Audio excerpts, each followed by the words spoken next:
Good morning, Jason here, Birchfield Family Farm, Oxford, Ohio. Got a chilly one this morning, about low 20s, quite a breeze. Hey, I promised you a video on the evaporator. Let's do that today. Walk you through this and show you how we boil down maple sap to make maple syrup. This video is geared primarily towards the small to small medium size producers, homestead type applications. You know, there's all kinds of evaporators that you can buy for maple syrup. You can pretty much pay whatever you want, like most anything else. I think we found a setup that works for us, that wasn't too terribly expensive, that we were able to build ourselves. So I'll show you what we've done here. So we did a previous video on maple sap collection. You can check that out. The evaporation part of making maple syrup is really where the labor's at. 40-to-1 is the ratio. You know, 40 gallons of sap typically produces 1 gallon of syrup. Our trees are a little closer to 35-to-1 just because they are sugar maple, higher sugar content. Anyway, regardless, this evaporator really makes the process a lot more enjoyable.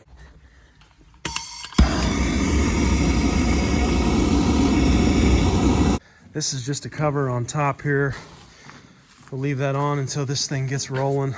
Stock pot, kind of a pre-warmer in our stack there running up the back. So let's get this thing going and we'll kind of go over how we put this together. Okay. The fire's going here. Here's the fire box, top of the evaporator pan there. It always takes just a minute for this thing to start to pull a draft. I've got just a block turned on its side, hollowed out, and then just some HVAC fittings from the hardware that take that through that pipe and up the stack there. Try and use this as kind of a pre-warmer to capture that heat. You know, in this pan here, it's just nice to have a place to store the sap, and we'll show you kind of how we run that into the pan here once this gets going.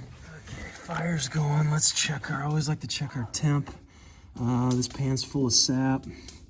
32, 34, about 36 degrees on the sap in here. Okay, we got this thing drafting pretty well here.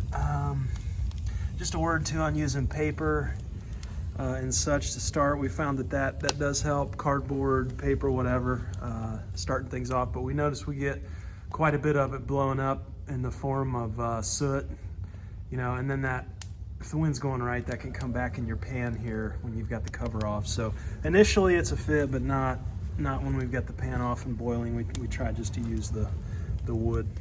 We do have a door for this thing. Definitely a rig job here. When the door is on, though, it does heat up a little quicker, and it's going to draw air through these blocks down here.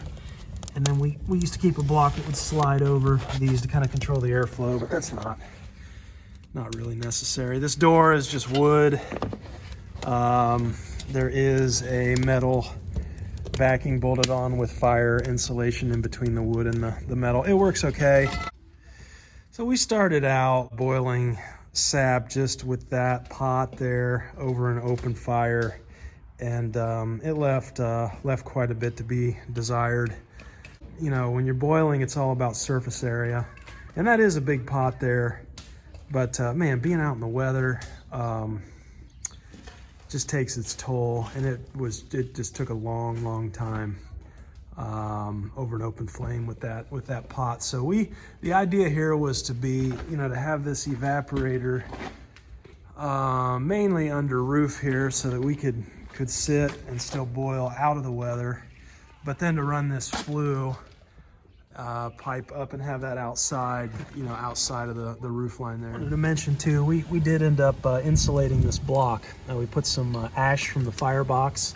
Just put that in these holes in the hollow block, and definitely increase the heat holding capacity. But we have noticed some blocks cracking at the end of the season. Not a huge deal, a couple bucks a block, but definitely holds the heat in a lot better with this ash insulation. One of the improvements that I should have done, and I didn't, I should have painted this flue pipe. I actually probably could take this thing down every year. I mean, we only really use it for a month out of the year. Just be a lot of work to put it back in. I've just got this post here in the ground. I think maybe this is the third or fourth season on this this setup here. And you can see, I mean, it's got, probably for next year we need to redo, but you can see the cracks there and a few small holes in that just rusted through on that pipe, that flue pipe. So we'll probably put some new out next year, paint it. A couple reasons for this this top stainless steel cover here. I had this custom fabricated just because for a couple reasons. Number one is it's kind of like a pot on the stove. You know, if you keep that lid on the pot when you're boiling, it's going to heat up quicker for sure. And we definitely see that here. This is just a thin sheet of stainless. I used some stainless screws and just did the 2x4s for bracing. It's just a little bit bigger, hangs over on all the edges. The main reason I did this, and it has really worked out, is because in the evening when I'm done, I just want to walk away. When I'm done, I don't want to hang around for the fire to go all the way out and all that business. So I put this cover back on, you know, get some of the hot coals out, and I walk away. This thing continues to boil. As long as you've got plenty of sap in your pan, you can walk away. But the other thing is, this thing forms a seal around the top of that evaporator pan, and it's going to keep the mice out at night. It's going to keep the critters out. Also, if we get a bird that roosts up here, that lands, you know, if I kept this open all the time, get potentially bird crap in there, that would not be good. So this cover really works out. That's one of the best things I think we've done for this setup. Okay, we are just above 200 here. Let's get this cover off.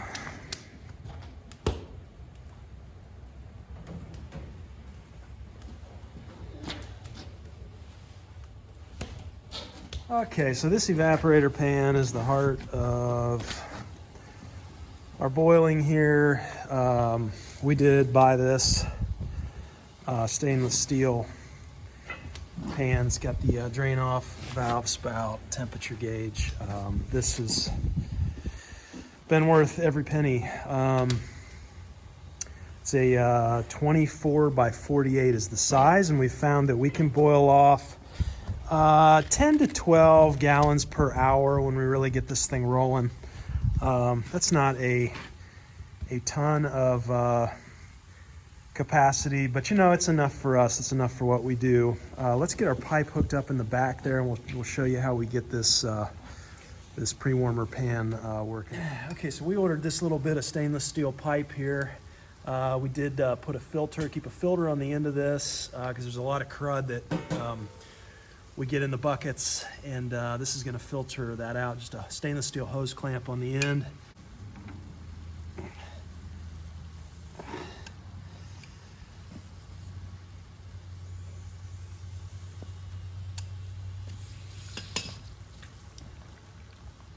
And then here's where kind of the art comes in, is you don't want to put too much cold sap into your pan or you'll kill your boil. So we try and kind of match that rate, that evaporation rate. And you know, sometimes I'll just drip it until we get up to speed. But that's just continuously draining this pre-warmer pan here as we boil off. Keep it in a trickle here until we really get going. We've had some people asking about the capacity here, you know, what this holds. That's a 25-gallon stock pot there. I think I said that. But the evaporator here, we've got about 60 gallons, just a little less in everything right now, including that stock pot. So, you know, 35 to 40 in here right now, but this could definitely take quite a bit more. That's a little over halfway full. I don't like to go all the way up unless I really need the storage space for the sap, just because when you start to boil, it will kind of boil over the edges. Probably up to 80 gallons here total we could store if we had to. Just a word too on what we are using for fuel. Mainly we're using wood, but every farm has a burn pile, right? I mean, you always have sticks, brush, whatnot, and so rather than just burn that and leave it, we bring it in and use that to cook the syrup. We also, when we split firewood, you get a lot of just bark and just stuff that just kind of accumulates below the splitter. And so we bring that in as well. It helps to start the fires. These wood stacks, that's all wood, firewood that is either too long to burn in our stove at home, or it's like a crotch piece, it wouldn't really split up. Just random offcuts and pallets, and use pallets, just whatever we can find around here.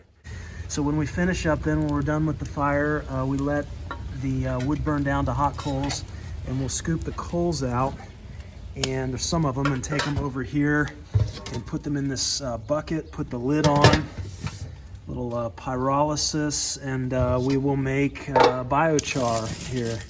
And this biochar is a great soil amendment. You don't want to put it straight in the soil, it'll rob nutrients, but it's great for microbe housing. Mix that with some manure, inoculate it, and it makes a great soil amendment in the garden.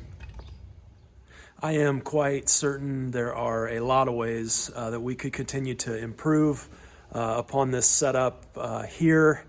I had one friend suggest cheap cookie sheets from Dollar Tree or whatnot, lining the inside of the blocks with that, to try and prevent some of that cracking. I thought that was genius. Hey, if you have additional ideas, maybe you're into making maple syrup, share some of those, leave a comment. Let's try and learn from each other here.